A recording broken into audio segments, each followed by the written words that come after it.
Welcome to New York, New Rock. We're here out in Howard Beach, Queens, with special guest tonight, Q South, one of New York City's hottest upcoming bands. And these guys have been around for quite some time, a couple years now, and have built a name for themselves in the New York music scene. And I'd imagine that it's been somewhat of a struggle to get to the stage you're at now. I've been following the band and seen the name out for quite a while, and you heard of the myth of Sisyphus? well, that's what I liken it to. It's just it's been a couple years that you guys have finally reached a stage where we're making no money and have no money, no nothing, but you're getting some good exposure. And no shame.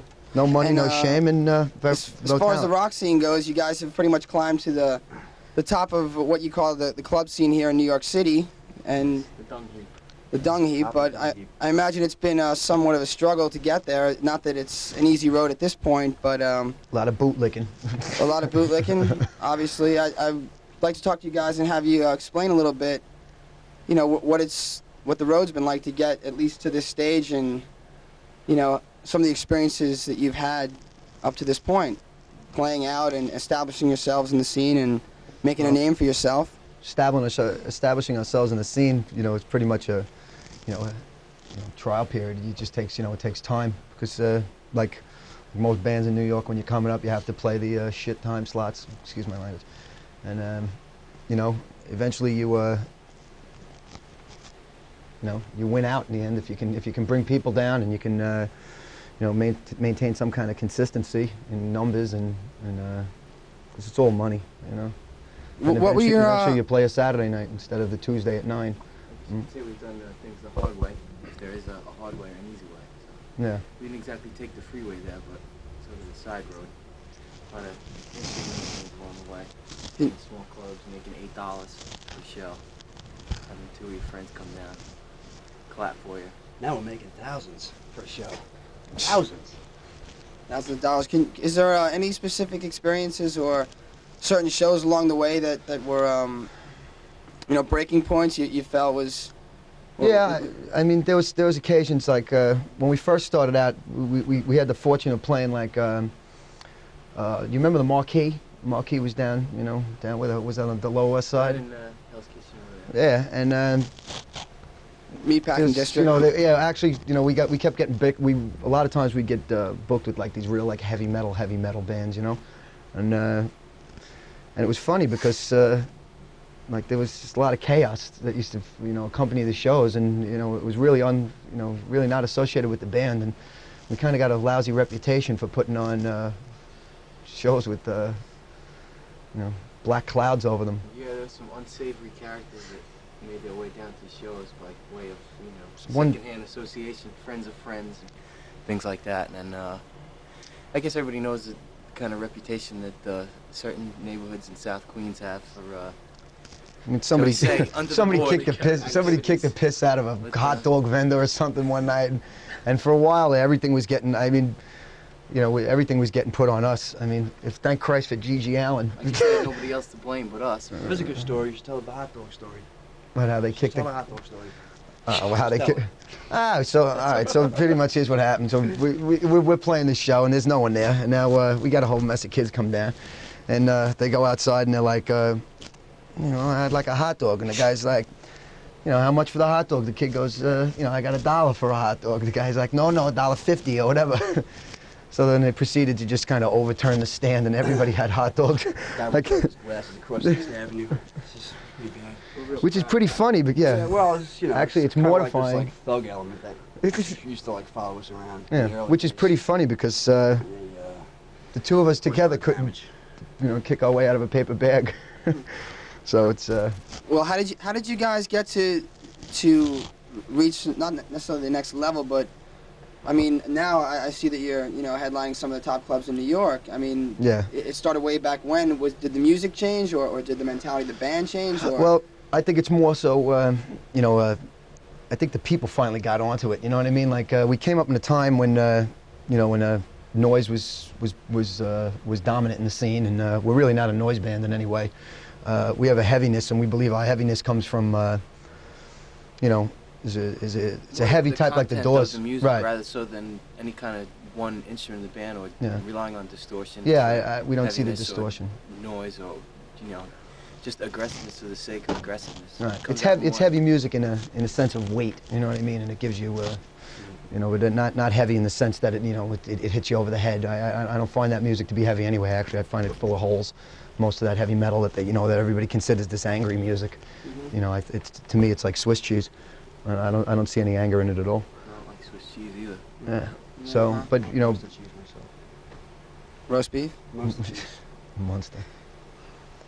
The Great. hell- Mostly it was perseverance. I think that was the one thing that you say we, kind of got a lot better shows now. We have sort of a following that has been pretty loyal and been coming out to every show. And like I said, it basically stems from the days when we would play on a Tuesday night at 1 in the morning for 4 people, and that's one way of doing it. Not every band has to do it that way, but we did, and we I guess worked for whatever it is that we've accomplished so far. Finding a niche was hard, though. I think that was the hardest part. Was like finding a spot where we fell, and we got lucky because we found a couple of clubs who kind of catered to the type of music we were involved with, and I'll plug them. Places like the Lion's Den and the Wetlands, and it was weird because we were trapped in a time between that whole hippie revival and the whole Seattle thing, and I really didn't see us in that vein with all that kind of stuff. So it wasn't easy for us to really get shows either at first. So we eventually found our way, and without the help of those clubs and that kind of stuff, Yeah, it's not easy to fight those giants either. I mean, like the Seattle scene, it's this big looming thing, it kind of comes up out of nowhere, and then all of a sudden you find yourself fighting it. But as long as you stick to your guns, Yeah. that type of thing. And it's been the same as far as things come up, and as far as music goes too. As far as the music scene goes, I mean, when we first started out, the initial heaviness of the band is the nylon string classical guitar, and and the whole like feel, this rhythmic feel, and when we first started out, the distortion was the thing. So the A&R companies were like, okay, well, why don't you incorporate some of this into your sound? And now here we are, 3 years down the road, it's still with a strong following and some interest. And now it's like, okay, well, why don't you cut your hair and dye it? Because I guess that's what Green Day's doing. But nobody's begging for us to play, dissonant, guitar bends or whatever the hell you want to call it. So actually our duration, I found out that it just really proves that there's not much to be said for record companies. Well, it was nice to sort of slip through the cracks as far as terms of being able to categorize the music. So it hurt the band in the beginning, we were saying, as far as they didn't know what kind of bands to book us with or what kind of places we should be playing or how it should be, because it wasn't anything that they'd really heard before. And like I said, it hasn't really helped us in terms of getting major labels and things like that to sign the band, but it's helped us in terms of duration and establishing an identity. And that, let's get Americans. In the long run.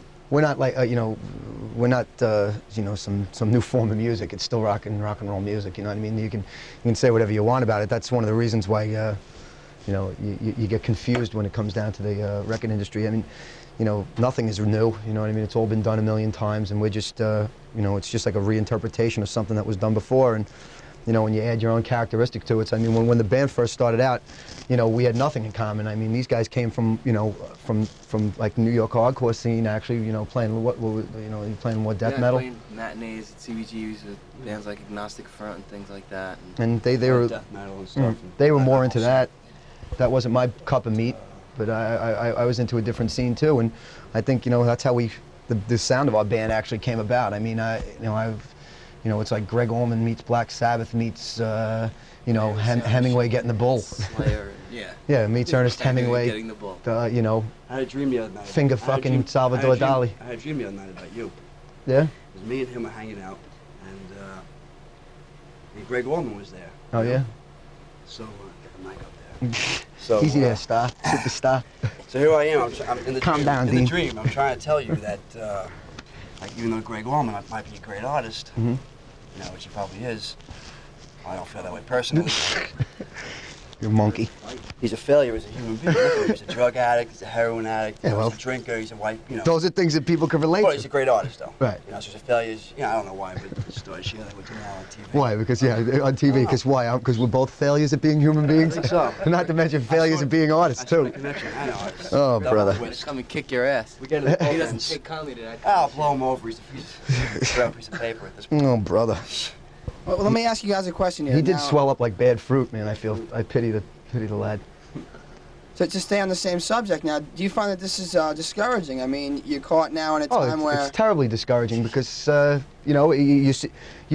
nothing you can do. You know what I mean? It's like baiting the hook, throwing it in the water. You still have to wait for the fish to bite it, man. You know, I mean, you could stand there all day. You could whistle. You could put different types of bait on there, and they're still not gonna. The fish isn't gonna bite. You know, so unless the record companies say, hey, Mookie, you want to make some cash, or we want to put your record out, and really that's all we want. Like at this stage of the game, money is like out of the question. I mean, we've been eating ramen's noodles for 4 years now, as it is. I mean, we all live together. We're not looking for money. What you want to do is take the product that you have or your work, or whatever it is. Work, It's art with a small A. Yeah, junk. Whatever you do, you want to take the music that you wrote and you want to put it on some kind of record, and you want to finalize it. The period in your life when you wrote it, you want to end it. And then move on to something else. And now it's getting a little discouraging because I feel we feel like we've written music that had it's of a time, and now you want to end it, and you want to and the only way by putting an end to it is by recording it, putting it on an album. So we would love to be able to do that and have that opportunity, but Well, I realize that you guys, I know you released two.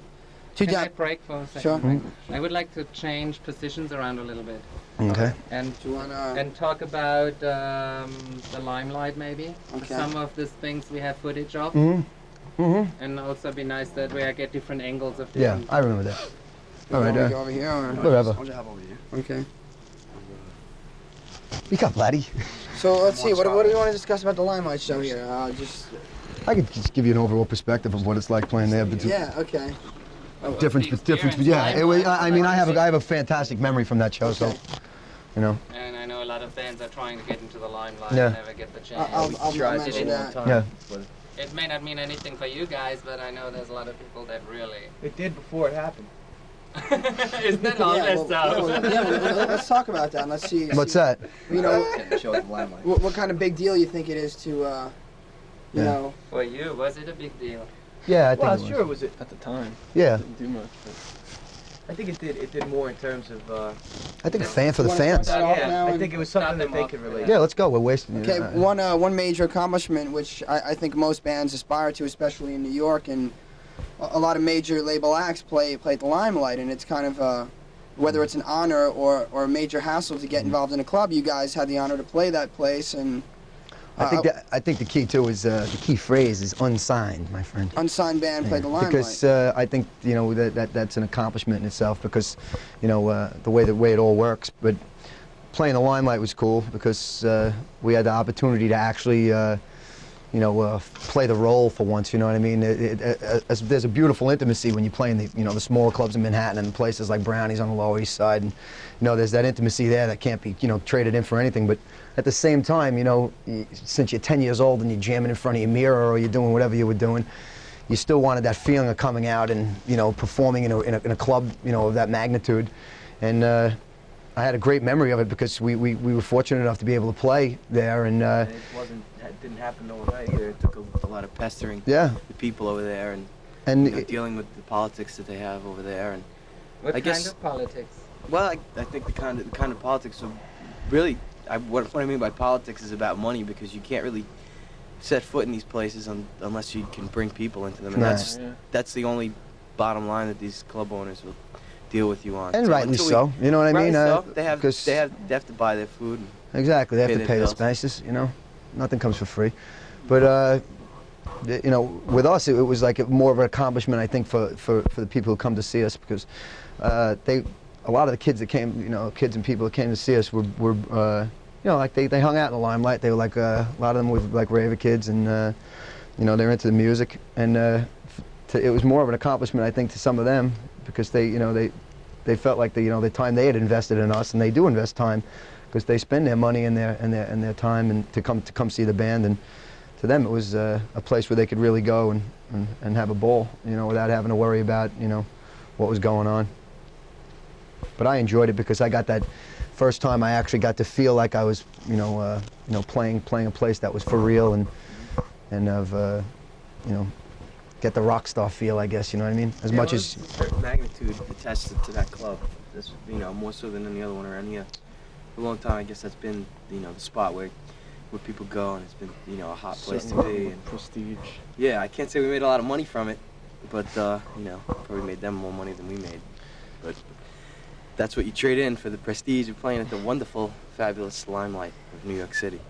And you know, as far as the show itself, I mean, I remember going over pretty strong. We filled the place up. I remember looking out and seeing the dance floor filled with people, and that was and a good light feeling. show and the whole 9 yards, you you know. something you kind of envision in your Yeah, head. it's a trip like anything else. You know, But I just, by the way, I have a question for you guys. Is there any way that you could really like pretend that you're? First of all, I'm not cool. So let's get this off. They're not cool. Is there any way you could do this without coming across like a pretentious monkey? Because right now, of course, I'm uptight, and our career is really, you know. Yeah, I mean, you're trying to. I'm not Clint Have the big Eastwood. umbrella with the spotlight on you. But I mean, the it's like, wires and the microphones. it's like, you know, let's get down to business when you think about it. You got to say all about it. You know. tough. But We always sit That's down the trick, like though, I this. think. you know, that's the thing that gets me the most, though. Like, as much as you say, you don't think about stuff even like this. You know what I mean? You think about when we were sitting in our homes and in our house and writing the music. You know what I mean? You never think about, like, you know, what am I going to say when somebody sticks a microphone in front of my face? And I mean, That's always an afterthought. You know? it's an afterthought. It's the way it should be, It's I mean, it's a great part of the business, but you know, It's a part of the business. Yeah. basically what it comes down to is putting that Get melody, your name around, you know? putting that melody of wax. And hey, I have nothing to say. What am I doing with this? The Donnie and Marie. Yeah, The Donnie Marie. Talk about the segment where you said you have posters and pictures from way back then. We Yeah. can talk about like some of What the was that? failed How you got showcases that we've done. Oh, okay. How you got We'll We'll talk. started? Yeah, let's start that off with you know. Just wanna starts. say something to start it off. And try to look more in the camera when you talk. Okay. It's not always that easy, but.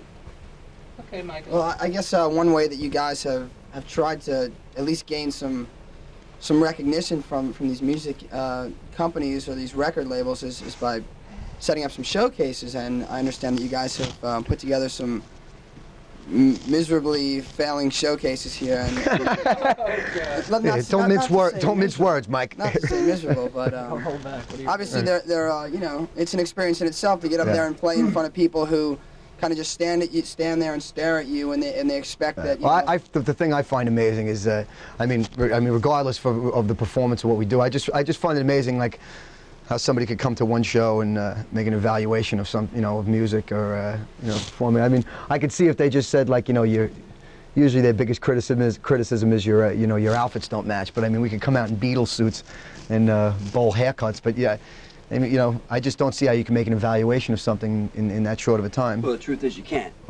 You can't. Right. It's just the truth of it. You know, it's not possible. But Well, some of the they showcases they have a job and they have a salary to make, and that's part of their job. is See, coming and you out. can't comment on that without sounding bitter in any way. You know what I mean? It's Exactly. Good point. We are You bitter. can say bitter, but there's also the truth in that. Well, yeah. It's, you know, what it I is. guess some of the truth of it is that you set up these showcases because you basically, in New York, people play in New York, and it's an industry kind of town. And the industry runs the show, so you set up these shows to cater to the industry and have them come down. And it's basically you're on stage, like, performing like, you know, trained chimpanzees and doing your act while people are sitting there and looking up at you like that with a blank expression. And, you know, they have polite applause at the end of every song. And that's not the most organic atmosphere to have a show, and that's not what our live shows are like. Not at all, actually. I mean, actually, it's direct opposite, and I think that's one of the things that throws the people. I mean, one of the more recent shows we just had down in the Wetlands was a lengthy marathon of music and people participating and you know, in their own way. You know, I love that old hardcore feel when people get up on the stage and people are dancing, or, you know, I don't like to spend so much time on the stage. I like to go into the crowd every once in a while. and stay down there because I don't like that feeling that you have when you're standing above the people, and you know, I like to feel like there's a vibe in the room and everybody's enjoying the same thing that I'm doing. Yeah. One of the quickest ways to kill the vibe is to fill it up with A&R people, or fill the room with A&R people, I should say. So, you know, along the way, we had, you know, different showcases, various things set up in, you know, private ones in studios or at clubs like Don Hill's and at CBGB's where, you know, again, catered to the industry. You set up shows at the places where they like to come at the times that they like to come, so they can, you know, come out of work and grab their cup of coffee and I got an idea. 2 songs. I have a swell idea. Sure. Don't come. We don't want you to come to our shows. I don't want any, you know, people to come to the shows. I don't care, and I don't want you to come. I'm gonna knock off a couple of bodegas or something. I'm gonna support my own album. So. Well, exactly. You know. We would have done it already, except it's all about money, Which we don't have. which we have none of. Oh, brother. It's necessary. Mike's like, quick, give me the mic back. No, what I was going to say is that's What I was going to that's a say was you typical just sign your scenario. death warrant, right? Not at all. That's a typical scenario for most bands that are struggling Just, you know, tell them to stay away. to make their name. But what I want to ask you guys is, beyond all this industry hoopla or whatever you want to call it, do you guys get a personal satisfaction I get the personal in satisfaction. creating your music, and isn't that the outlet what's most important? It's Obviously, the only reason why I do it. I don't do it. I can honestly say at this stage of the game that I do not do it for the record deal anymore. I do it. I would love to have it. I mean, it's a lifelong dream. But right now, you know, I'm just I really am the most joyous feeling a musician can have is when he gets up on stage and performs a song that was you know, a shell that I started in my room. You know, one of us started out playing and just scratching a couple of chords down, it becomes a song. And to me, that's the only reason why I'm in music right now. And you know, I'm sure a couple of years down the road, if I don't ever get to put the record out, I'll be a little more bitter about it.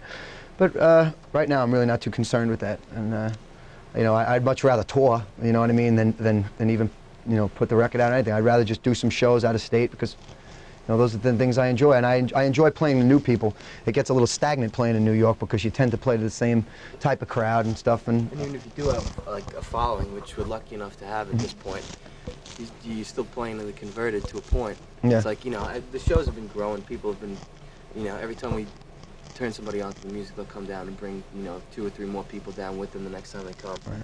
And it's been lucky for us in that way, but now it's, you know, we're about at the point to start branching out into other things. you know what a big It takes problem is? putting out something ourselves. You know what a big problem is with you know, doing showcases and that whole thing is you have a tendency to have to play certain songs that are in your repertoire to you know, like say the songs you put on your demo, you know, your demo tapes over the years or something. Then, you know, when you tend to you have to like stick with the same set list, or you know, when you play the same type of music or a catered show, you know, and every show becomes like, you know, the next important show. So you really don't ever get that chance to be, you know, freer and express yourself a little more musically, or take those chances, because if you take those chances, you know, you might rub you know, somebody who important the wrong way, and you might throw them off of the idea that you know you're doing what you're doing. And you know, I think that's one of the biggest problems with having that down there. You know, I would much rather play a showcase to record company people, you know, in, you know, a group of record company people, than have them come to the show I'm trying to, you know, just work the vibe off the audience. You know, I mean, if I see the audience feeling good or doing, you know, if it's a party crowd or it's a crowd that's, you know, miserable, it's sucking eggs, you know, I like to work with that because, you know, I usually do that, but I don't like to have to, you know, stay with a set list, because that's the songs that the you know, people are gonna, you know, wet their pants over or whatever. Singles. You know, yeah, singles. You know what I mean? Heaven forbid you know, you strike a wrong chord, you know, something. Well, talking about new releases, I realize you guys haven't put out a full-length CD or record, but I've noticed that you have 2 demos out, and you also put out a 7-inch or 45, which is basically a single. And you put that out on your own, and can you tell me a little bit about that and the process of you know, how you went about it? Or well, we put out the 45 first of all, just mostly because you know, we all love records, you know what I mean? We love vinyl, and that was always a goal of mine. I know back in the day. I mean, listening to like you know, to my 45 collection at home on them little stereos and stuff. I always wanted to have a 45, and everybody agreed. I mean, we all come from similar childhoods, and we all have that, you know, respect for vinyl. I would love to put an 8-track out if I really had my way. you know, and drive around in the old Volkswagen or something. Put on Saturday Night Fever soundtrack. Well, the good thing is that I know that your record, the 45, is available in various record stores. Yeah. It's available. Yeah, it you is. can buy it downtown. You can buy it at Bleecker Bob's and Second Coming and some of the more cooler record stores that cater to the local music community. When you don't have distribution at this level, they will sell it, and if there's a demand for it, Right. you can spread the word, and that's how most bands try to accomplish that. And I think that you guys have been pretty successful on that end. Fortunately enough, you still can get good music in New York City, and not saying that we're necessarily a part of it, but you can. There's still good record stores in New York, so there you go. Go out and buy your vinyl. Go out and buy some records. Well, besides all the pitfalls and the normal, hard road that it takes, what are some of the the good points? The positives? Well, what's positive about this? What are you guys in this for besides the the satisfaction or playing the music here? What is it that really motivates you? I mean, what things? The women, the money, mainly the women, the broads. Yeah. I thought you had a girlfriend. It's a big factor in it. We on? We on? Oh, yeah. I like. Is that rolling? So basically, like you were saying before, if it doesn't start as some sort of selfish thing. The women and the money. Get out of here. The women and the money. The fame. Yeah, nothing like all that women, all that money. Because boy, we get a lot of it. Yeah, we're really living the lifestyle. Right, I'm a bigamist. Right? I'm gonna go home and turn on that old VCR. Exactly, rub one out. That rock and roll lifestyle. But yeah, like Walker said before, I guess it has to start with some sort of self-gratification. So in the terms of because of all the frustration that you have to deal with being a band, and especially competing with all the other bands that are in a city like this, if you don't do it for yourself, then you'll run into dead end somewhere along the way. And if you can't find satisfaction in it on that level, then anything past that is futility. And I still feel like I get that, so that's the main reason why I continue. Cool. Because everybody'd like to see some success. Well said. From it. Well said, Eddie Ace. Eddie Ace Clean. And now I can't talk because I'm embarrassed. Flustered? I'm embarrassed. You say something. Yeah, yes. Oh, that's Matt McCann, ladies and gentlemen. That's not again the bass player. Yeah. Solid, in the pocket, bottom. It's Matt McCanowitz, friend of Denny Levy. I don't want to remove any doubt. Monkeys. Oh, I have to underscore what Ed said, is that, being true to yourself on all. Oh, easy there. On Easy all there. levels. We're stepping into the spotlight. The violins are playing. It's the truth. Otherwise, you're gonna dig yourself a hole. Persistence is the key. Well, determination is the key to anything, really. Any kind of success. Heels, baby. I'm such a hypocrite. What a piece of junk. Can no longer be a hypocrite. Who are some of the local bands that you kind of like? Okay. Yeah, well, let's talk about the local scene, and you guys have obviously been around for a couple of years now. You've had the opportunity to play with numerous bands, whether they're hardcore or alternative rock or whatever. And what are some of the other bands? What's going on in the scene out there? There's a couple of bands that are out there that I like.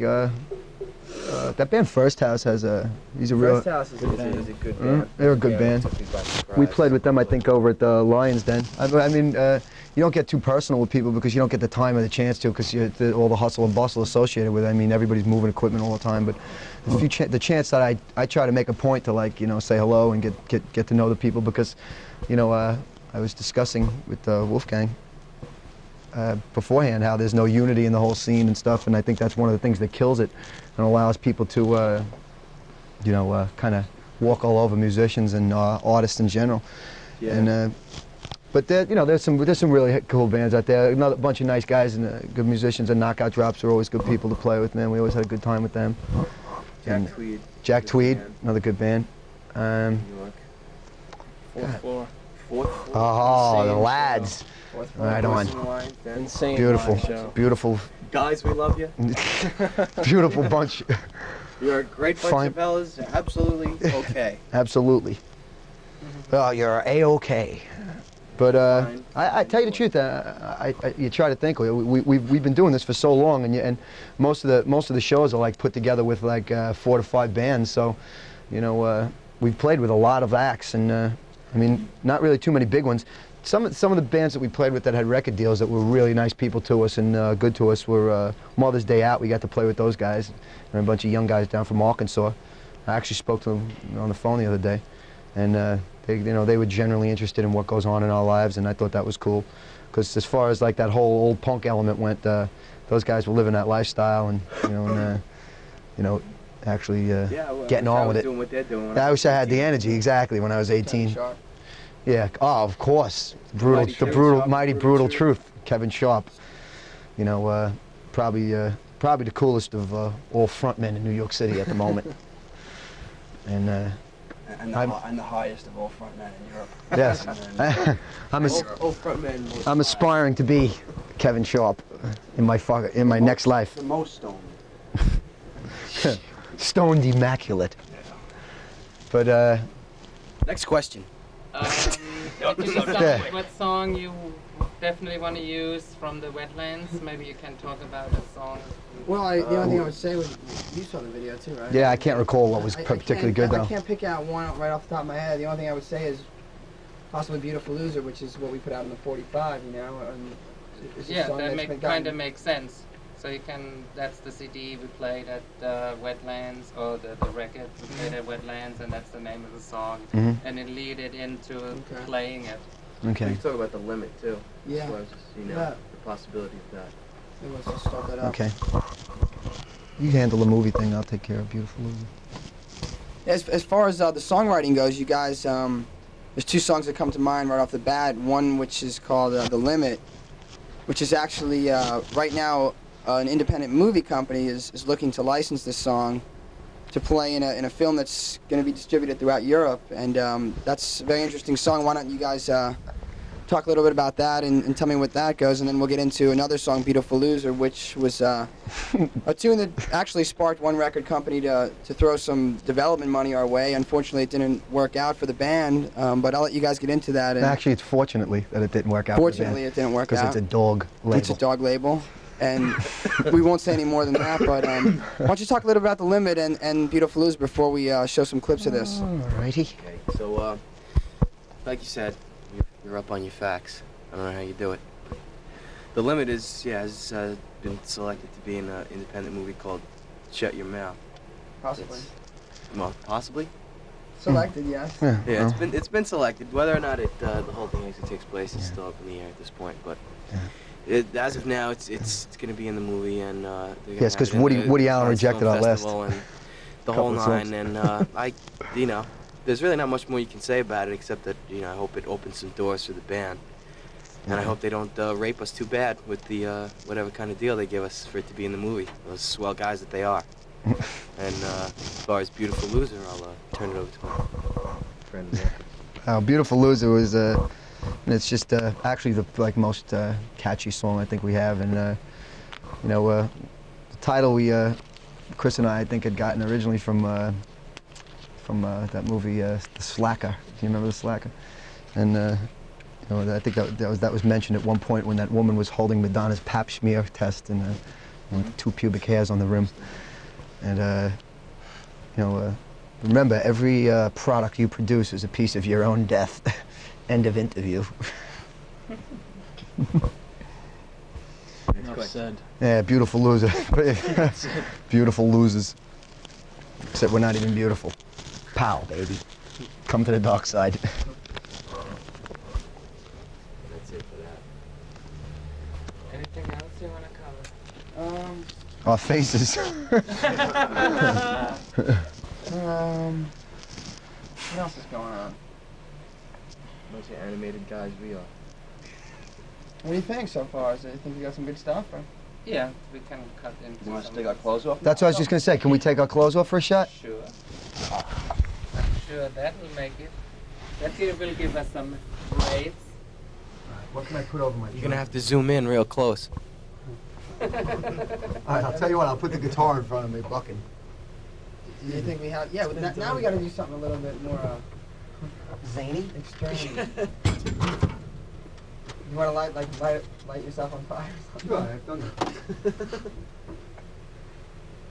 What do you think, Wolfgang? Yeah, no, I actually have a little shtick I can do this with. Chris, do you mind? No. You didn't talk about Florida. Didn't they just come playing from Florida? No, I was kind of just down there fucking around with reggae guys. Invading stages. Take creative license. What, you want it? No. That camera going. What? What? You want to play an acoustic, maybe? Yeah, I'm gonna play. Yeah, I'll play a song for you. All right? Yeah, I have a beautiful song I got. I'm gonna introduce you.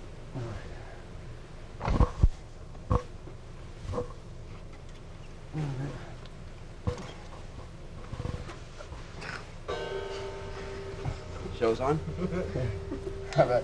Before we start, I want to show you something. There's actual human blood on here. Human blood right there. Get a close shot of that? It's my blood. My blood. Right there. I just wanted to do this just to show everybody that Dying for my art. I too can do something shocking, you know. Because I think this is pretty much, yeah, I'm so uninhibited. I just want to show that, you know, Your E strings out we're of real tune. punkers in our ears. And I'm gonna, you know what I'm gonna do just for the hell of it? I'm gonna leave the E string out of tune. You're out of your mind. Yeah. And I can't play guitar. Put that in your pipe and smoke it, Jackson. This All is what public access is all about, by the way. Yeah. Stuff like this. Yeah, misshapen pink guys. We should be funded by the NEA for this kind of stuff. Yeah. I'd show you my Weezer. Actual human blood, right there. I'm hung like a Tic Tac, partner.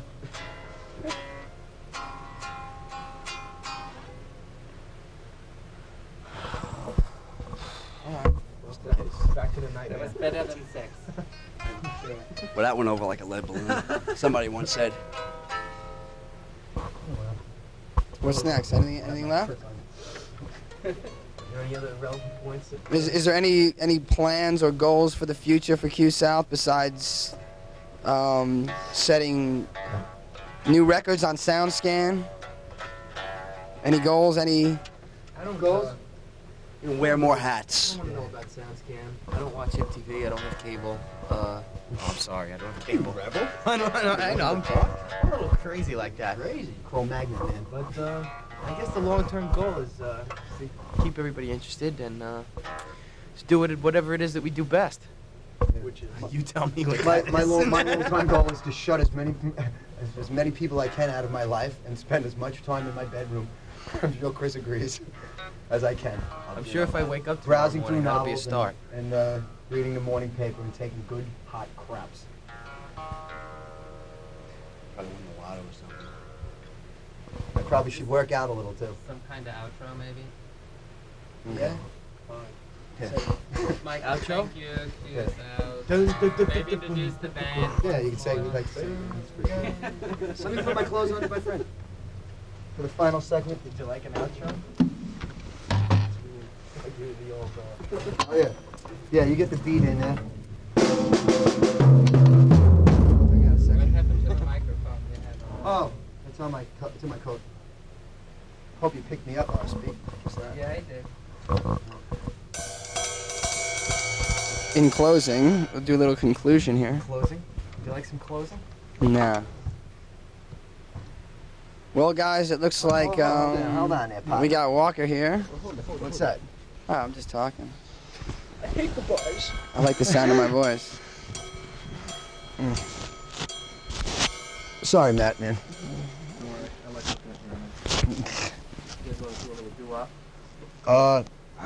Yeah.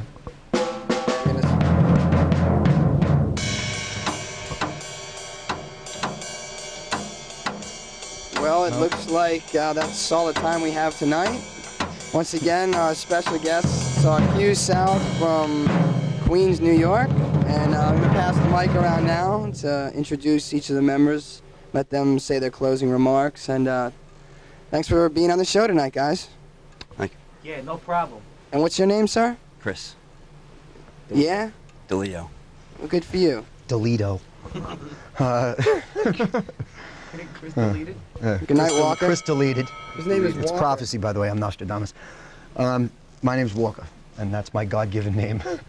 And my parting statement, please, come on, I get on TV once in a friggin' blue moon. When elephants fight, it's the grass that suffers. Sounded cool. Matt McCann, bass player for Q South. Most Matt McCann. well-spoken man alive. Exactly. He's the introverted He's a one. nice The guy. guru. Yeah, He is a nice guy. Yeah. I am. I don't let too many people know it, but sometimes. Hi, I'm Eddie, and I do this.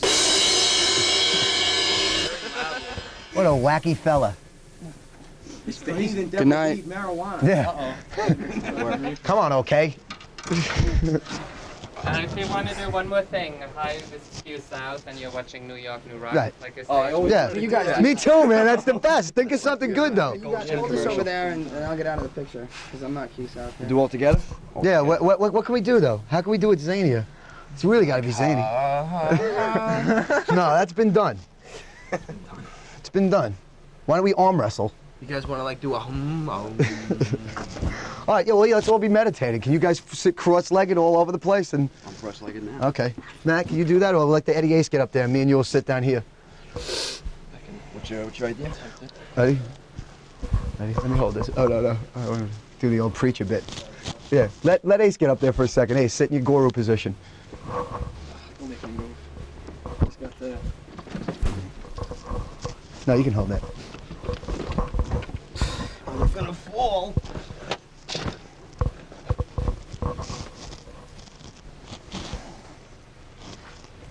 big home. Yeah. Ready? And I'll write the departing words. 1, 2, 3. We're Q South. We'll see you next time, baby. That Now- sucked. Now you want what?